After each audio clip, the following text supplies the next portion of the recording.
Julia Barreto, pinuri ng mga Indonesian dahil sa kanyang kahusayan sa pagsasalita ng bahasa. Mainit ang pagtanggap sa aktres na si Julia Barreto sa Jakarta, Indonesia, matapos niyang makipag-ugnayan sa Indonesian press sa pagpunta niya doon para sa media conference ng Secret Ingredient. Ang naturang serye ay mapapanood sa Viu sa 16 na bansa mula ika-30 ng Abril taong 2024. Kasama ni Julia sa serye sina Lee Sang-hyen at Nicholas Seputre, at kinunan ang kanilang mga eksena sa Pilipinas. Sa press conference, ikinwento ni Julia ang kanyang karanasan sa pagkuha ng kursong pangluluto para sa kanyang karakter at kung paano niya natutunan ang ilang salita sa bahasa. Ipinuri siya ng mga Indonesian sa kanyang pagpupunyagi at pagiging bihasa sa kanilang wika. Julia Barreto, dinumog sa Manila ng kanyang mga co-stars sa Secret Ingredient. Matapos ang matagumpay na press conference sa Indonesia, kasama ni Julia Barreto ang kanyang mga co-stars na sina Sang-hyen Lee at Nicholas Seputre sa isang opulenteng hapunan sa isang 5 bituin na hotel sa Maynila.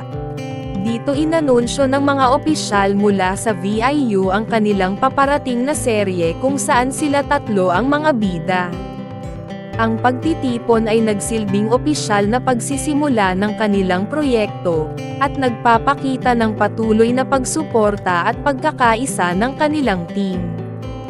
Julia Barreto, handa na sa susunod na hamon sa kanyang karera. Matapos ang mga tagumpay sa kanyang mga proyekto, tulad ng Secret Ingredient, si Julia Barreto ay handa nang harapin ang mga susunod na hamon sa kanyang karera. Kasama ang mga sikat na Korean at Indonesian actors. Patuloy niyang pinapamalas ang kanyang galing sa pag-arte at pagiging bihasa sa iba't ibang wika. Sa kanyang dedikasyon at talento, walang dodang patuloy siyang mapapanood sa mga proyektong magbibigay aliw at inspirasyon sa kanyang manunood. Julia Barreto, bukod sa pagiging isang bihasang artista, patuloy din sa pagpapakita ng kanyang kagandahang loob sa pamamagitan ng pakikipag-ugnayan sa kanyang mga tagahanga at sa komunidad ng mga mahihilig sa sining at kultura. Sa pamamagitan ng kanyang social media platforms, nagbibigay siya ng inspirasyon at positibong mensahe sa kanyang mga taga-subaybay, na nagpapakita ng kanyang pangarap na makapagbigay ng pag-asa at ligaya sa iba.